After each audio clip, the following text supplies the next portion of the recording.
On. Every time I do this, I get shocked to see myself. Hey, y'all, what's happening?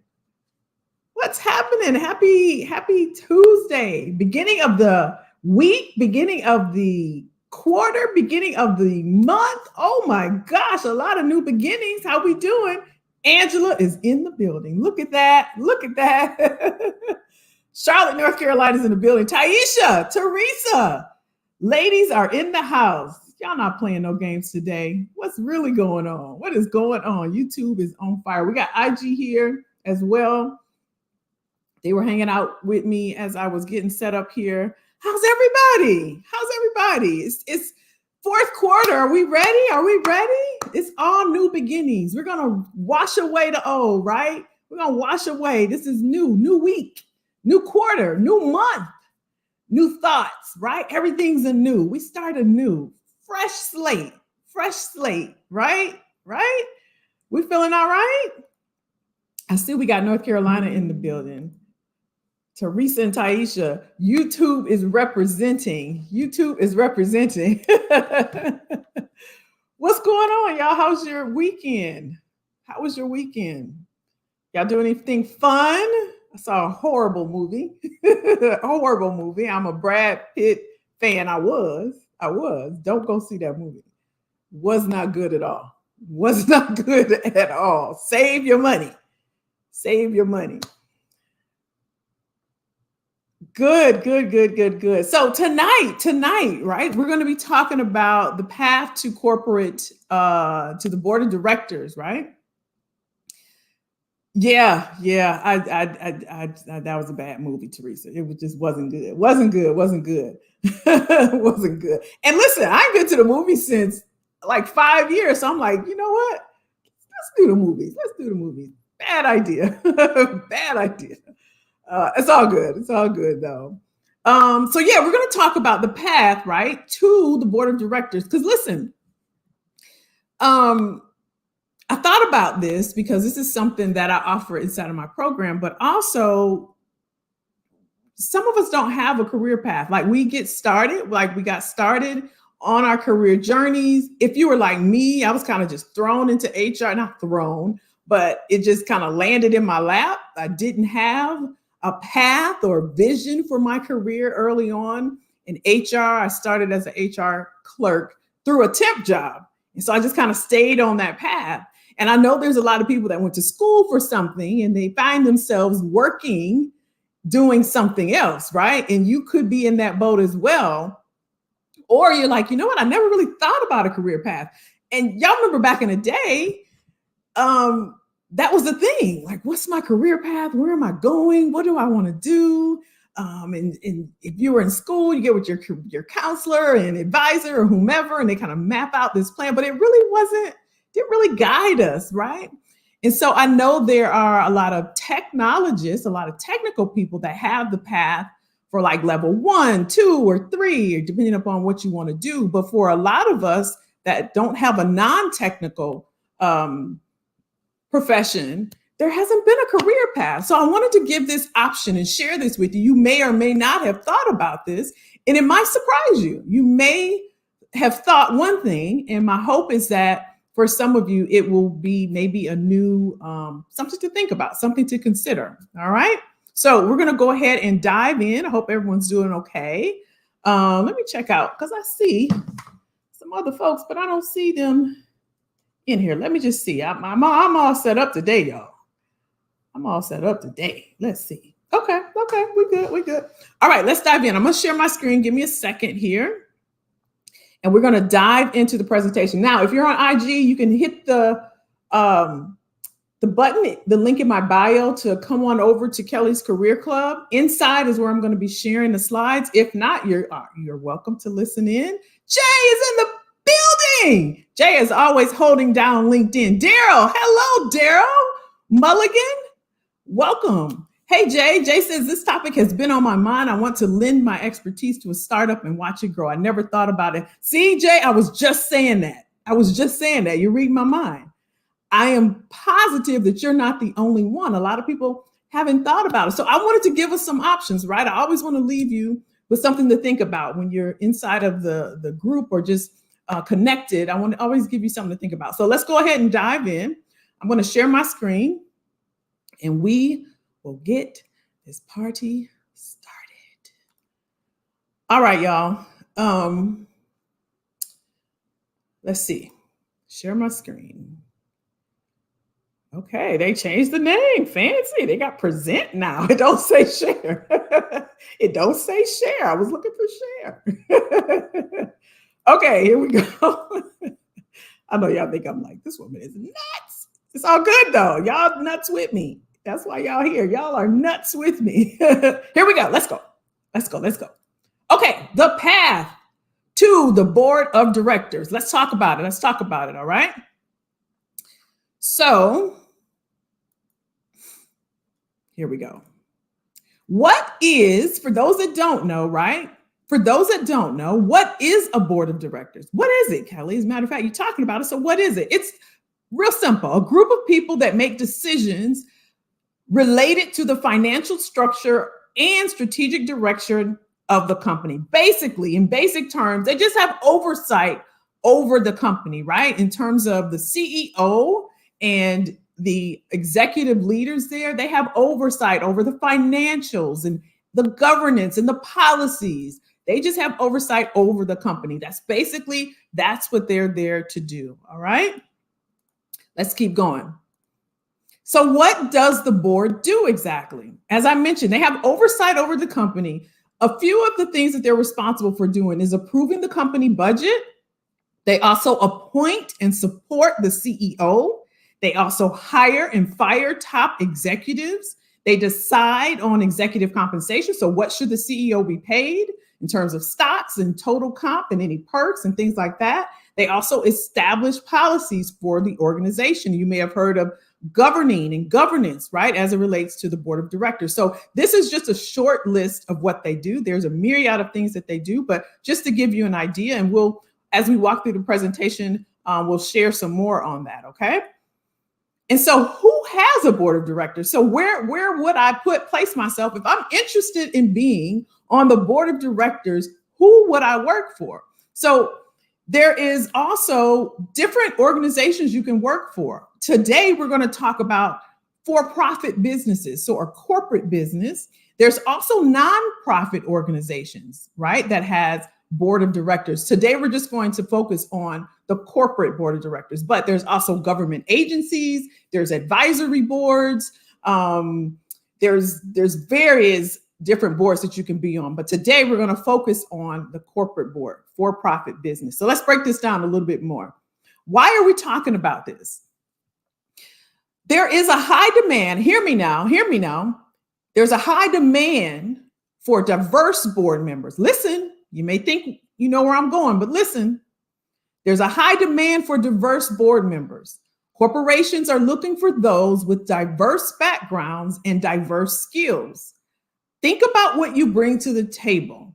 It's not just about gender, race, or ethnicity. I want you to be clear. Oftentimes when we hear that word diverse, we just think black and white. This is not the case. This is not what I'm talking about. I'm clear when I say it's not just about gender, race, or ethnicity. Now, we're going to talk about this a little bit later, but I want you to know right now what's in demand is your skill set. When I say diverse, I mean a diverse skill set. Do you have a technology skill set? Do you have a healthcare skill set? Do you have operations skill set? Do you have a financial skill set, right? This is what's in high demand. And I want you to hear something. Listen. Not every candidate needs to have CEO experience. Y'all hear what she said? I'm going to play it from the beginning. What tools are boards using to accelerate progress? Directors are acting with intentionality, looking for diversity in their candidate slates, and examining their board search descriptions to root out unconscious bias. For example, not every candidate needs to have CEO experience. I wanted you all to hear that because I know that's what you thought. I know that's what you thought. As well. Not every person has to have C-suite experience. You don't have to be chief executive officer, chief human resources officer, chief marketing officer, chief information officer. You don't have to be chief anything. You don't have to be on the C-suite. You heard what she said, right? Keep that in mind. I want this to be an option for some of you. Let's keep going. There's a high demand right now. High demand. Here's what I'm talking about. Goldman Sachs commitment to board diversity. Now, this is where we get into more women on the board, more Latinx, more African Americans on the board. So there is companies that have committed, right, to bringing more diversity on their boards, right? Maryland, for those of you that are in Maryland, this was just published on July 6, 2022. Maryland publishes regulations on reporting corporate board diversity. If you read on it, all you got to do is Google search this, okay? And it says the Maryland Department of Commerce, I'm not going to read the whole thing, has published regulations to implement House Bill 1210 of 2021. This is a central piece of the General Assembly's diversity and inclusion legislative agenda. The bill established a broad reporting requirement about the makeup of corporate boards and business activities that support underrepresented communities. Moving on, Illinois General Assembly passes bill to require annual reporting of board diversity information. Again, it talks about diversity on the boards, right? So this is your opportunity. There's a window of opportunity opening up. It's different now, y'all. Times have changed. Open your mind, right, to thinking about this. If you're thinking about a path, this is what I wanted to share with you. If you're wondering, what's my next step? What's my next transition? I don't know that I want to stay in corporate, but I don't necessarily want to sit down somewhere. Maybe I'll get on a corporate board, and we'll talk more about it. So let's keep going. So let's talk about for-profit companies. We talked about the different types of companies. I told you there were others, but we're going to focus on for-profit companies. We're going to break this down a little bit more. As it relates to for-profit companies, there are two, right? There's private for-profit corporations. This is typically if me and Jay and Taisha said, we're going to each put in $100,000 and we're going to start our business, right? This is a private, but we want a for-profit company. So typically it's families or friends that pull their money together to start a business. That's a private for-profit. Now, public, this is what we're most familiar with, right? Public for-profit corporation. The general public, this is a definition, right? The general public can become an owner in that corporation by purchasing stock. So what you see on the stock exchange, those are the corporations, for-profit corporation. That's a public for-profit corporation. So I want you to know the difference between the two, and you'll see why. Let's keep going. Nonprofit organizations. Now we're going to break this down. Now I am on two nonprofit organizations. I should have shared this in the beginning. So back home, there is, I'm from Illinois for those that are new to me. There are a couple of nonprofit organizations that I am on the board for. These are personal to me, and I'll talk about this after we wrap up, but I wanted to share that, and I'll keep going, but I'll talk more about that as we wrap up the presentation. So let's talk about the nonprofit organizations. There's three different types, right? Organizing board. This is where you're on a board, basically you're volunteering and organizing. So this is the organizing board that's underneath the nonprofit organizations. The other one that's underneath nonprofit organizations is the governing board. This is where you do planning and finance. Think about Girl Scouts. Think about Boy Scouts. Think about what's that one? Boys and Girls Club, right? If you're on their board, they're under the governing board, right? Maybe you want to sit on that board. Then there's the institutional board, right? This is underneath nonprofit organization. And this is where you typically there's 25 to 50 people when you talk about institutional board. In the governing board, it's typically, 10 to 25. And then the organizing board, what we talked about first, is maybe 3 to 10. So this institutional board, this is where you have the fundraising and the governance, where you're setting policies and procedures. And typically you want to think about for example, like Save the Children, or what's the one where they do around the holidays? I can see it, but I can't think of the name. But when you think about sitting on an institutional board, think about the bigger institutions as it relates to like Save the Children. And I can't think of the other one. It's slipping my mind right now. But these are the different boards underneath nonprofit organization. But what I want you to do is think about, okay, where would I fit? Where would I fit? And again, we'll talk more about this as we wrap up, but I wanted to give you some ideas to think about. So I know we want to talk about compensation, right? Do they get paid? Yes, they do. Yes, they do. So on average, the total compensation for S&P 500 non-employee directors, now this just means they're sitting on the board. They're not an employee. When you sit on the board, you don't do the work. You just have oversight of the company. You're telling the CEO, like what you're advising the CEO, you're supporting the CEO. He's taking the advisement of the board and he's trickling it down to his leadership team, who then tells their management team, and so on and so forth. So this, when it says non-employee directors, is around 300K with a 1% year-over-year increase.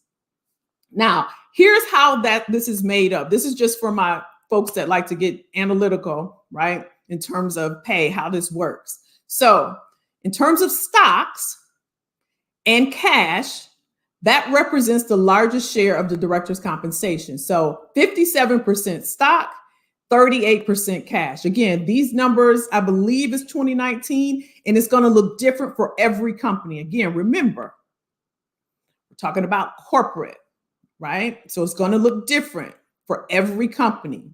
But on average, as this sentence states, the average, right? And here's the makeup: 57% stock, 38% cash for total compensation of a director.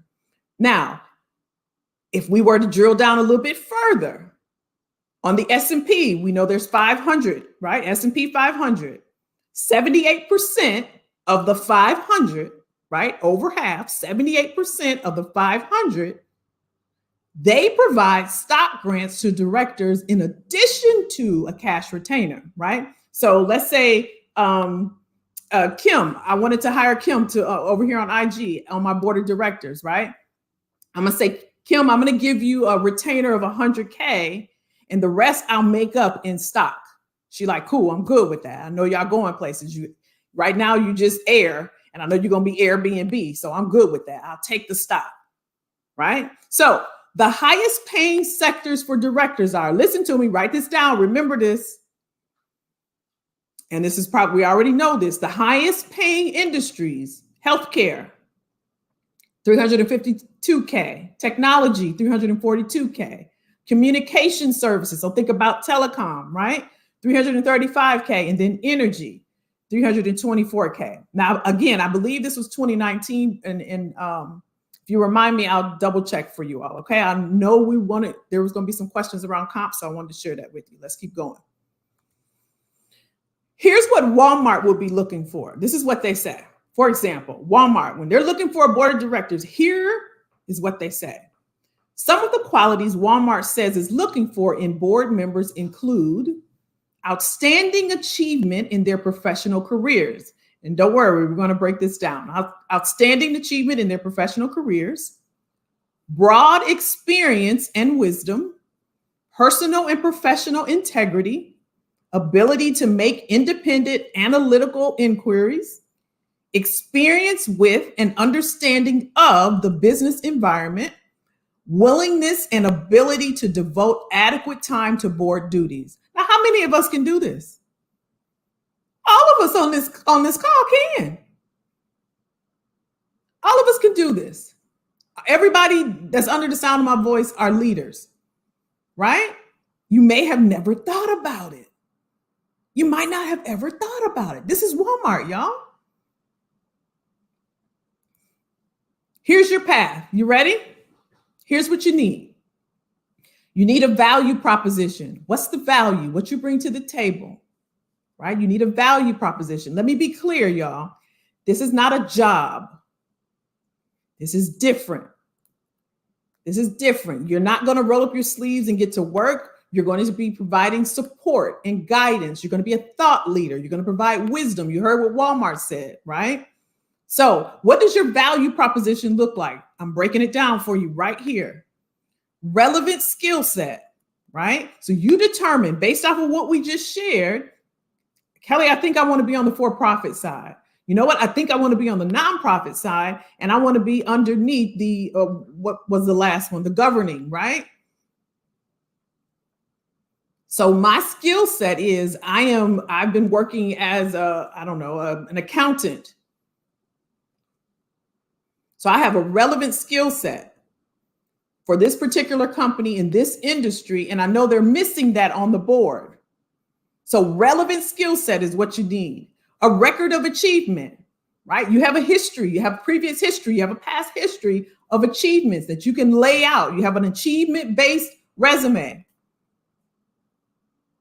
Knowledge of financial statements. Now, this is key. You have to have the financial acumen. You have to be, I'm not saying good with numbers, but you have to have some type of experience with financial statements. You're going to need it because if you're overseeing an entire company, you got to know how to read these things. And this is something you can learn because you're going to be looking at cash flow. You're going to be looking at all of the financial statements. So value proposition, that's one. Let's keep going.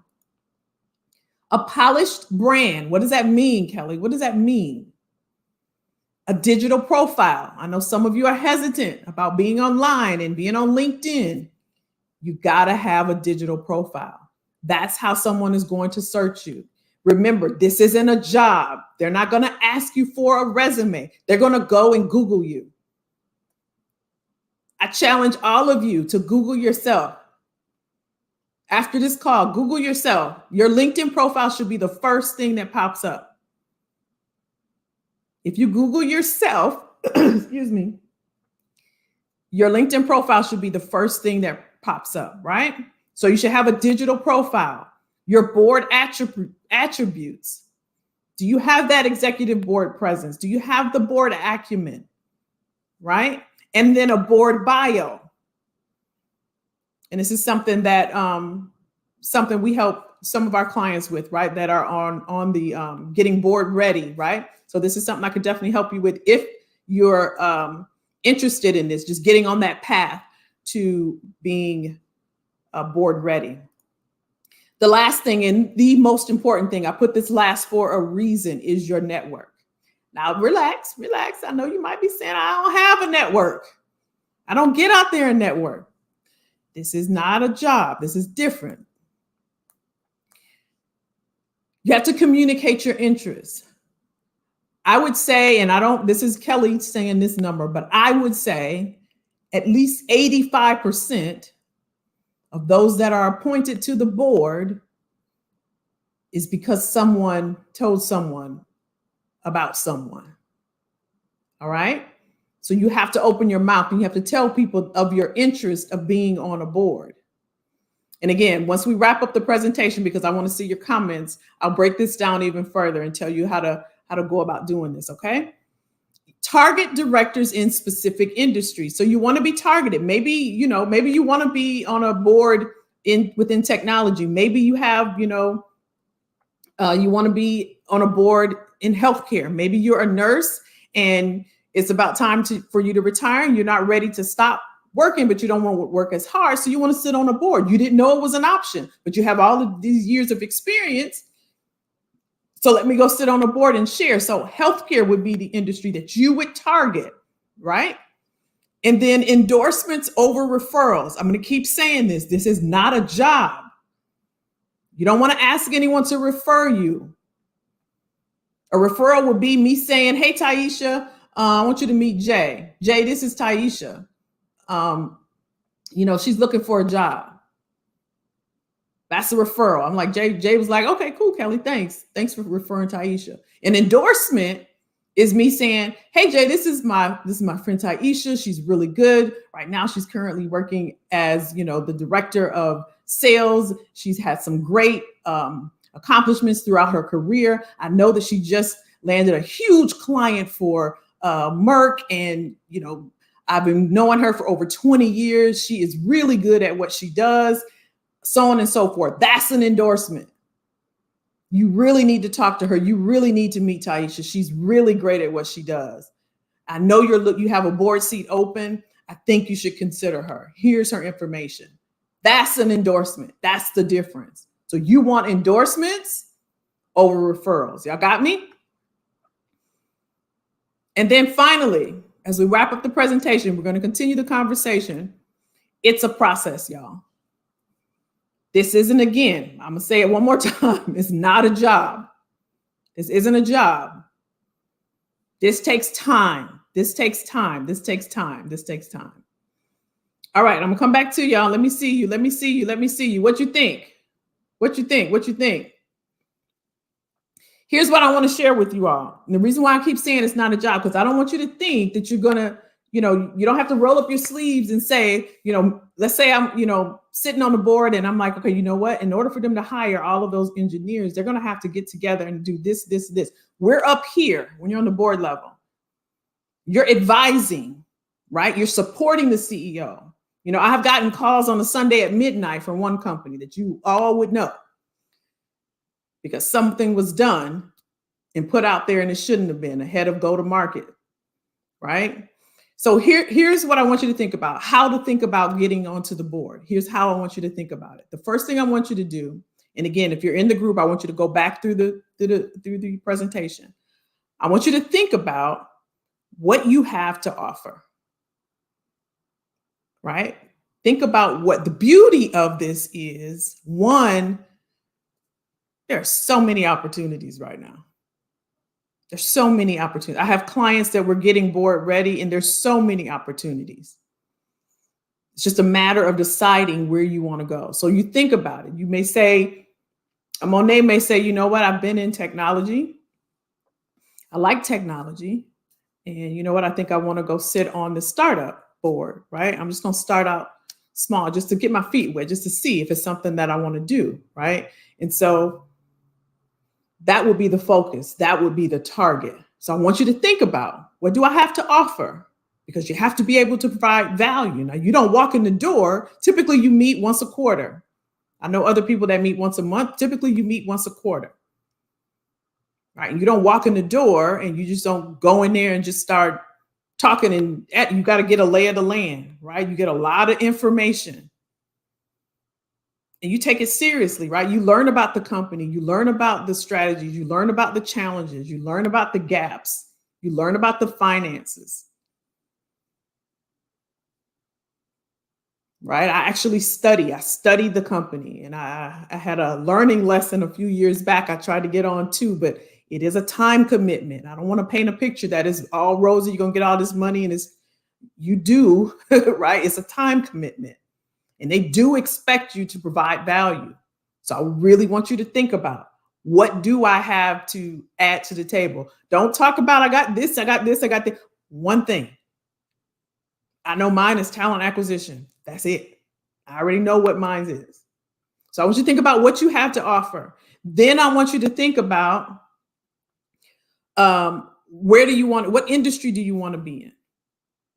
Right? Where can you provide value? Healthcare, hospitality, manufacturing, oil and energy, human resources, technology. Where do you want to add value? Here's what I can add. Here's where I want to add. That's the other beautiful thing about being on the board, is that you can decide.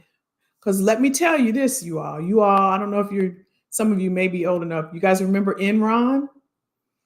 Remember, when you're sitting on the board, that means you're a part of that. You got to stand firm when stuff shake up, when something happened, the company's in the news, what you going to do? So you got to do your due diligence. You got to do your research. You got to stand firm, whatever happens, right? You got to ask a lot of questions. And this is something that, again, I get into when I'm getting people board ready, how to do that. So first, we talked about what you have to offer. Then we talk about where you want to go, right? Where you want to go. And then, if it's for-profit or nonprofit. And then again, there's other advisory boards that you can be on as well. Let me see if I was going to say, I recommend a nonprofit just because, to get you ready for-profit, because it's a whole different ball game.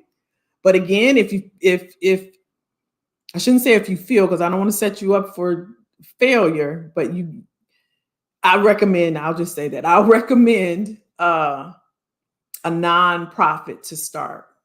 Okay. Just to get your feet wet, just to get acclimated to the processes and the policies and the procedures and what your responsibilities are, and the time commitment to being appointed to the board, what the time commitment is. Okay, so these are just some things right now you can start thinking about where you want to go, what type of company that you want to work for. But again, it is a time commitment. You have to add value. You have to be serious about it, right? It means studying. Sometimes it's documents like this, right? This one company was going through something and we had to go through, it was weeks and weeks and weeks. Big company, you all know they had some I-9 issues, challenges. So I want you to think about it. And the reason why I wanted to share this with you all is because, again, as I stated early on, oftentimes we don't have a career path. And, coming into the world of work, we think one thing and we kind of land somewhere else, or either something was disrupted for us and we're not where we want to be. But there is a path, right, to the board of directors. And the beauty of it, again, is that the door is now opening a little bit more, not for anyone. You have to be able to provide value and you have to have some experience underneath your belt, right? But the door is a little bit wider for us to go in. Now, if this is something you're interested in, again, this is a very specific path. I'm happy to talk with you about it further. If you want to, if you're on LinkedIn, if you're on Facebook, you can just put the word board in the comments and it's easy for me to reach out to you. If you're on YouTube, you'll have to text me. You'll have to text me the word board, and I'm going to drop my number in the comments. And the number is 833-459-3622, 833-459-3622. You can text the word board. I'll reach out to you and see if it makes sense for us to go down this path, right? Happy to talk with you about it. So what are your thoughts? Any questions that you have? What questions do you have? What questions do you have? Teresa said corporations. Hey, Jacqueline. Hey, Linson. What's happening? Daryl says creating a good bio is what I need assistance with. Yeah, I can help you with that, Daryl, if that's something you need help with. Yeah, that's right. It is exciting. It is exciting. I put it up there. It's 833-459-3622. 833-459-3622. Let me make sure I don't have any questions on IG. 833-459-3622. Drop the word board. If you're on LinkedIn, if you're on Facebook, in the comments, you can put the word board there and we'll reach out to you. Now, maybe you say, Kelly, I don't think I'm ready for the board or I'm not interested in the board, but I do need to get into some type of transition. I'm ready to transition out or transition into another industry or get my professional brand polished, because I do know I need to have a digital presence, because that is the first impression that a decision maker or stakeholder will see. I need to get that updated. I need to get that rebranded. You can also drop the word transition. If you're on LinkedIn, if you're on Facebook, you can drop the word transition. If you're on YouTube, because it's hard for me to find you after the call, you can text the word transition, 833. I just put it in the comments, 833-459-3622, and I'll drop it again. Any questions, you all? Was this helpful? How do you know if there is a real opening?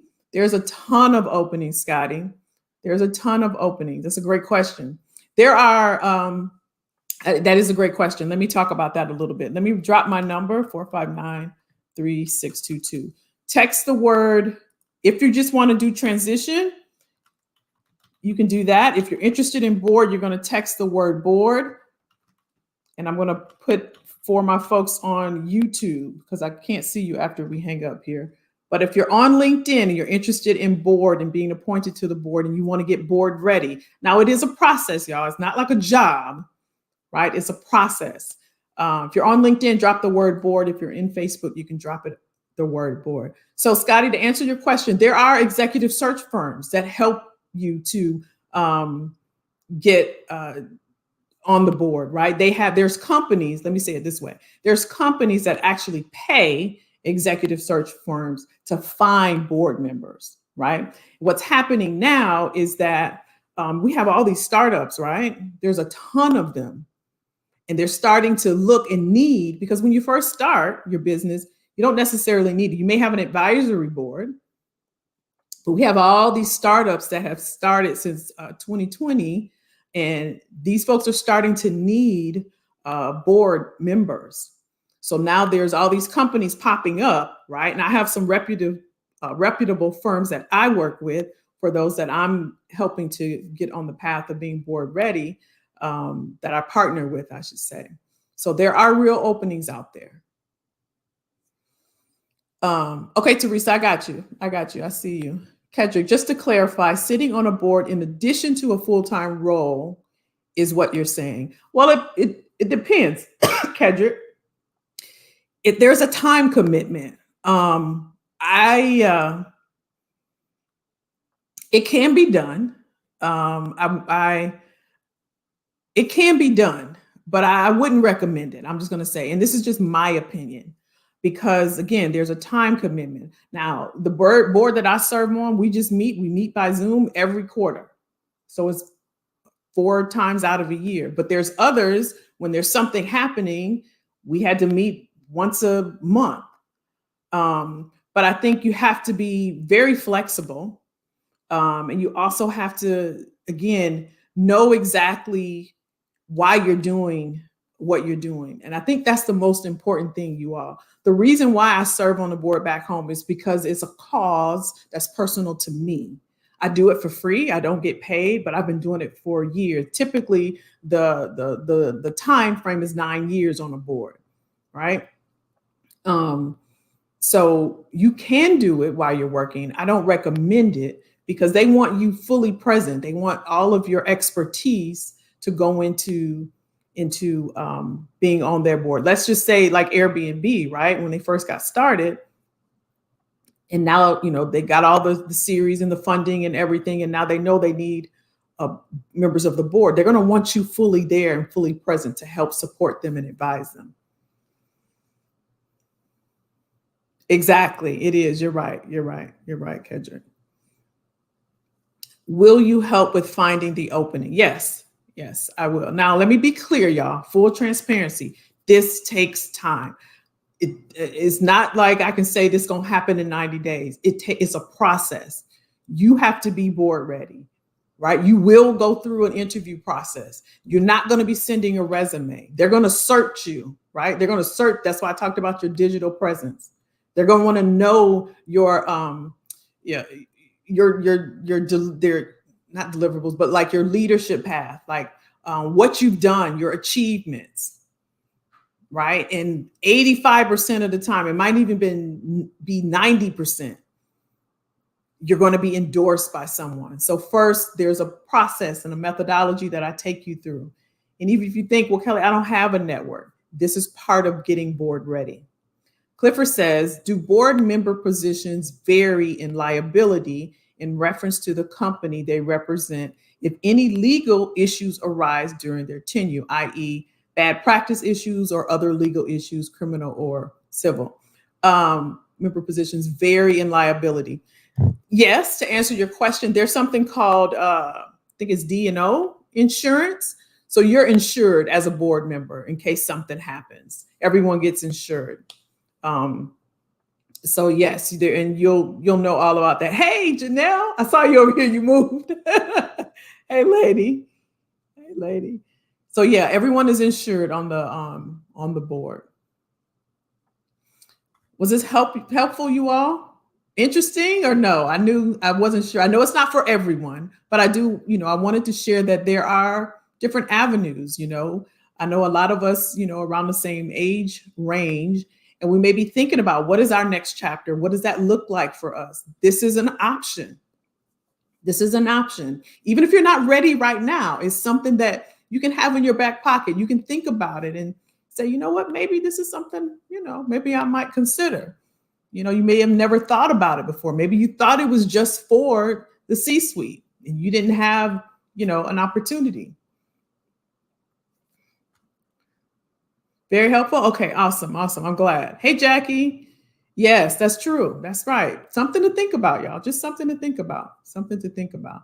And again, I'm happy if you want to have a conversation about it. This is not for entry level. This is not for new grads. This is not a job. If you're in between and you're looking this is not that. This is not that. Most of the nonprofits aren't paid, right? But it's a good opportunity for you to get some experience underneath your belt. Now, I will say, in full transparency, there are some corporate boards that don't really count nonprofit experience towards your corporate appointment. They may not count that background, but I think it's opening up, and I feel as if you have nonprofit experience, it definitely can relate because times are just different. Times are different. We're moving faster. There's a lot of disruption happening. And I think it's great experience because that's what I have. Yeah. Scotty says, okay, this is a path that my reputation can be appreciated. I love that. I love that. Such a valuable share. May we find. Absolutely. Absolutely. Where are you? You're on LinkedIn. Yeah. Scotty, just drop the word board and I'll follow up with you. Just drop the word board and I'll follow up with you within 24 hours. Networking, that's true. That's very true. And it is about that. I think your network is very important because, again, remember I talked about it being more of an endorsement versus a referral. Someone that can say, you know what, I worked with Scotty before. When he was an executive over at Pepsi, he was the one that got us a digital footprint over in Asia, right? He led that. And he was able to drive results for that, right? I'm endorsing him. I'm not just saying, hey, Kedrick, meet Scotty. He's interested in a board position. I'm just saying, he's like, okay, thanks for the referral. I'm not doing that. I'm endorsing Scotty. I'm saying, you know what? He's solid. You need to know. This is somebody you need to know. I know you have a board opening right now. This is someone you need to know. I'm endorsing him, right? And this is how it happens, you all. And so there is a framework that we use, right? When I'm working with clients to get them board ready in order to build up your network. I know it can seem daunting, but again, this isn't a job. This is different. It's strategic. It's strategy of really going and connecting with those that can put you out front, right? And so you have to have and be board ready, have to have that board presence. Very interesting. Didn't know about this. I'm glad it was interesting, y'all. Try to give y'all something different. Try to give you something different. Something to think about, though, right? Something to think about. Any other questions? Everybody all right? All right. All right. Well, again, my pleasure. Happy to share with you all. Just under the comments, Scotty, once this is finished, you'll see the video replay. Just drop the word board. But I remember, just drop the word board and I'll circle back with you. Again, if you're interested, you want to take a deeper dive, you want to raise the hood a little bit and just see if it makes sense for you. If you're on LinkedIn, if you're on Facebook, drop the word board right underneath this video. It's easier for me to reach out to you. If you're on YouTube, you're going to have to text the word board and I will follow up with you. Now, again, if you're not ready and you're like, oh, I don't think that's me. That's not the way that I want to go. But I do need to get my resume and my LinkedIn profile. I need that digital presence, Kelly. I need that polished professional brand. I need to rebrand. That's something I really need. I know going into 2023, I don't want to wait. I'm not that active on LinkedIn. I know that there's over 90% of decision makers that's on the LinkedIn platform. I know it's the number one platform for professionals. I do need that rebranding. You can go ahead and drop the word transition. We help you with that. We do that for you. We do your resume. We do your LinkedIn profile. We do a value letter instead of a cover letter. That's kind of antiquated. We use cover letters to actually mail in back in the day, but I'll show you how to leverage that letter, right? To do soft and warm introductions, right? To get you in front of decision makers. Right now, there's a lot of opportunity out there. There's an opportunity window, though. That means that if a window's up, at some point, it's got to come down. Leverage that. Leverage the opportunity, right? Some of you are here because you saw the title. You wanted to learn more about it. Some of you just looking, and that's cool too. But for those of you that really want to do a deeper dive and peel back the layers on this, happy to have a conversation with you. Again, this is not for you if you're a new grad, if you're entry level, if you're in between jobs, you're looking for a job. This isn't that. This isn't that. I want to be clear so that we just have that full transparency and openness that this isn't that. This is not for a job. All right. You're very welcome, Teresa. How soon are you available to talk? I'll circle back. As soon as I hang this up, I'll circle back. But Daryl, I have to, once I hang up, I'm gonna lose you because on YouTube, it's hard to find people once this is gone. So you have to text me and I'll drop the number one more time. If you're on YouTube, that's what you need, Teresa. Okay, I got you. I got you. Make sure you text me. I see you're on YouTube. Here's my number, 833-459-3622. Let me see, I messed up here. And what I'll do is just, what am I doing? There it is. I just put it in there. Okay, Janelle. Okay. 833-459-3622. 833-459-3622. You're very welcome. You're very welcome, Scotty. You're very welcome. All right, you all. I appreciate you all. As always, we do this every single week, every Tuesday, 8 p.m. Eastern Standard Time. And we have a good time. We hang out. We do topical-based training like tonight. Last week, what did we do, y'all? What did we do last week, y'all? I forget. We talked about something last week. We talked about something the week before. And then, of course, I don't want to just provide topics. I want to hear, if you guys have questions as well. Happy to answer those. Also, for the folks that are new to me, quick intro, Kelly Jackson, been in talent acquisition. This is what I tell y'all not to do, but I'm going to do it. Don't lead with how long you've been in the field because it will date you. Been in talent acquisition for 30 years. I was a recruiter. Then I moved my way up through talent acquisition leadership, worked for a lot of Fortune 100, 500 companies, Microsoft, Starbucks, Bank of America. I worked for Magic Johnson Staffing Agency. I worked for UPS.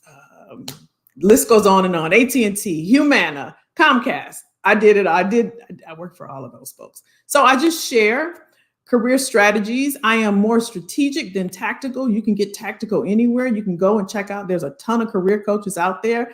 I don't really subscribe to the career coaching, but label, but I know that's what people put on me, and that's cool. But I'm here to share with you some strategies because it's more than your documents. Your documents only get you a call. You get yourself the job. So we work on you together. We partner together to ensure that you're able to sell your message of value.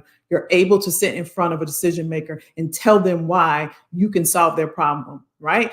30 years in the game, a lot of people can't do this. If they got 2 or 3 or 4 or 5 years and you've been in your job and have your experience for 30 plus years, 20 plus years, 15 years, 10 years, you get someone that has 2, 3, and 4 years, they may be able to give you some tips, but they don't have the experience and the depth of knowledge that you have. So it's not about being wide. It's about having the depth of experience. All right. So happy to partner with you. Everybody have a great night. I'll see you next week. Take it easy. Bye, y'all.